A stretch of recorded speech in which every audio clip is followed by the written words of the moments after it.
పెట్టేవాళ్ళు. కానీ ఈరోజు ఆ విధంగా కాకుండా వినూత్నమైన ఆలోచనలతో ఇన్నోవేషన్తో ముందుకొచ్చారు. దీనికి మనస్ఫూర్తిగా ఇద్దరిని ప్రమోటర్స్ని, వారికి సహకరిస్తున్న ప్రతి ఒక్కరిని మనస్ఫూర్తిగా అభినందిస్తున్నాం. 2025 జనవరి 6వ తేదీన గ్రీన్ అమోనియాకి గ్రీన్ సిగ్నల్ ఇచ్చాం.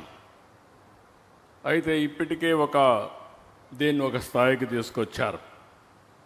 ఈరోజు నాకు ఏమాత్రం అనుమానం లేదు, 2027 మిడ్కంతా అంటే మే జూన్కంతా కూడా మొదటి ప్రొడక్షన్ కాకినాడ నుంచి స్టార్ట్ అవుతుంది. 0.5 మిలియన్ టన్స్.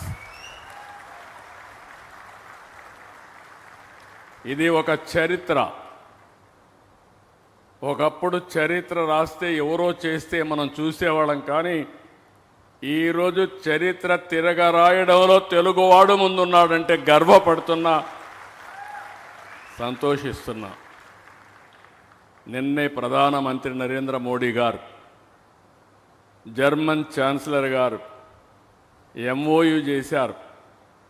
ఆ MOU ప్రకారం కాకినాడలో గ్రీన్ అమోనియా